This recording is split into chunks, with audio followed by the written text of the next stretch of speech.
Oke teman-teman, salam sejahtera untuk kita semuanya. Salam olahraga, kembali lagi bersama saya Sakit Kadir, dan hari ini saya ingin berbicara tentang pertandingan besok, yaitu antara Timnas Indonesia melawan Timnas Irak.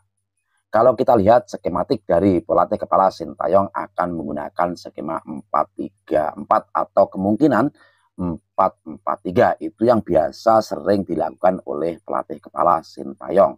Tetapi untuk menghadapi Irak, memang Irak itu mempunyai serangan yang luar biasa, yang pasti STY akan menggunakan skema 4-4-3. Untuk apa?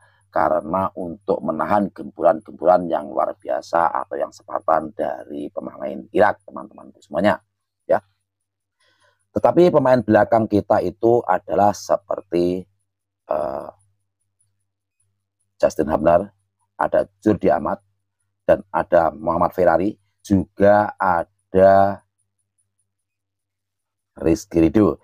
Dan untuk yang di tengah, ya teman-teman, pemain tengah dipercayakan kepada sebelah kiri itu ada Pratama Arhan, yang sebelah ada Pratama Arhan, ada Evar Jenner, di tengah itu ada Marcelino, juga ada Sandy Walsh. Dan di depan, untuk lini depan atau striker, ditempatkan seorang Rafael Strike, ada Tom Haye, juga ada Ratnar Mangun, teman-teman semuanya. Nah, kalau melihat skema itu, pertandingan besok tanggal 6 itu ketika kita melawan Irak, itu pertandingan yang sangat seru sekali. Ya, kenapa? Karena tim kita akan mengeluarkan kekuatan penuh untuk menghadapi Irak. Karena jika Indonesia besok akan mengalahkan Irak atau menahan Irak, dipastikan Indonesia akan lolos di round ketiga kualifikasi Piala Dunia, teman-teman. Nah, dan itu akan menciptakan sejarah bangsa Indonesia. Indonesia kemungkinan besar bisa lolos ke Piala Dunia. Itu yang kita harapkan. Nah,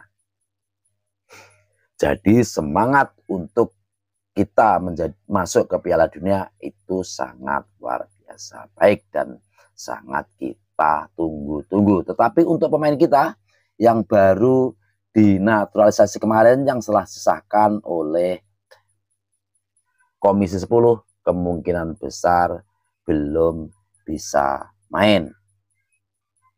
Tetapi semoga saja untuk JJS hari ini sudah sampai di Jakarta, ya teman-temanku ya.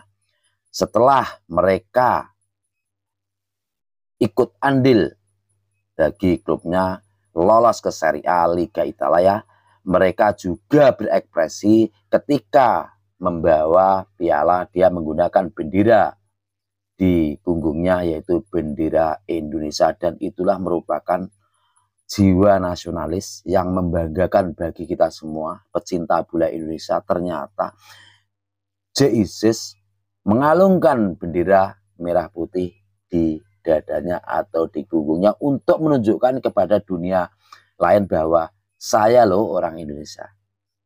Saya ini sekarang udah Indonesia. Itulah yang ditunjukkan oleh JISIS.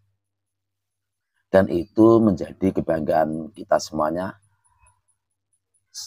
Jika pemain keturunan mempunyai jiwa-jiwa yang seperti itu, jangan sampai ketika timnas kita memanggil sampai tidak merespon atau tidak hadir, dan itu akan mengecewakan bagi timnas kita, karena timnas kita akan terus berjalan walaupun tidak ada pemain-pemain dari manapun. Jika walaupun ada pemain-pemain yang menyepelekan timnas kita, ketika kita panggil mereka tidak hadir, tetapi timnas kita tidak boleh berhenti. Timnas kita tetap harus maju ke depan, harus tetap ada, harus tetap eksis di dunia persepak bolaan dunia. Nah, oleh karena itu kita tidak boleh berpaku kepada salah satu pemain yang seperti dilakukan oleh Elkan Bagot yang akhir-akhir ini menimbulkan kegaduhan di dunia sepak bola kita.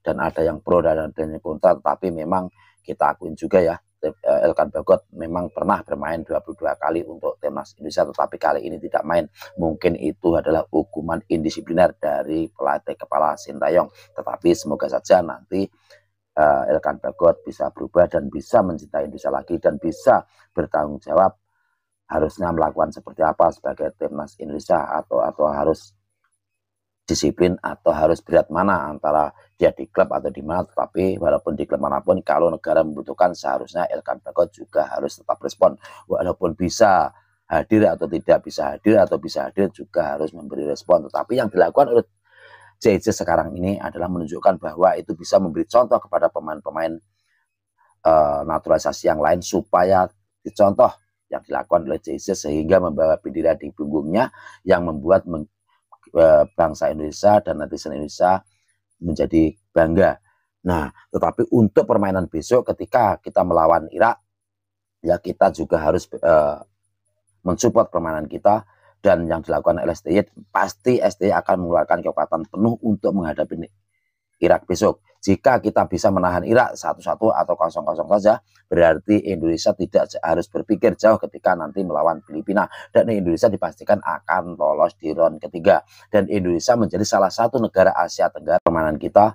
Dan yang dilakukan oleh STY, pasti STY akan mengeluarkan kekuatan penuh untuk menghadapi Irak besok. Jika kita bisa menahan Irak 1-1 atau 0-0 saja, berarti Indonesia tidak harus berpikir jauh ketika nanti melawan Filipina. Dan Indonesia dipastikan akan lolos di round ketiga. Dan Indonesia menjadi salah satu negara Asia Tenggara yang lolos di round ketiga dari Asia Tenggara. Dan itu yang kita harapkan untuk besok ya teman-teman. Oleh karena itu teman-teman, besok yang tidak bisa hadir di GBK, kita bersama-sama berdoa untuk mendukung timnas kita Indonesia, supaya timnas Indonesia mampu mengalahkan Irak, kalau bisa di skor 2-0 atau 3-0 gitu ya. Tapi kalau tidak bisa, ya kita bisa menahan. Tetapi kalau walaupun kita itu besok kita kalah melawan Irak, tetapi kita masih menghadapi Filipina, yang kemungkinan besar kita bisa menahan Filipina. Tetapi kalau kita harapkan adalah kita harus menang melawan Irak, karena beberapa pertandingan terakhir memang kita selalu kalah melawan Irak. Yang pertama, ketika kita main di Basra, kita kalah 5-1. Dan ketika U23 di Qatar, kita kalah 1-3. Dan itu pun semoga saja besok ketika melawan Irak di GBK, kita mampu mengalahkan Irak. Ya kalau bisa ya skornya 1-0 lah. Tapi bagi teman-teman semuanya yang boleh menerka itu skornya berapa, bisa komentar di kolom saya ya teman-teman ya, di kolom di bawah bisa komentar tebakan teman-teman berapa. Tapi kalau saya sendiri adalah 2-0 untuk Indonesia. Nah kayak gitu. Nah tetapi untuk Rafale Strike saya lihatin sudah mulai berlatih, dan JJ sudah sampai ke Jakarta, dan mereka sangat disambut oleh rekan-rekan dan disambut oleh pecinta bola Indonesia.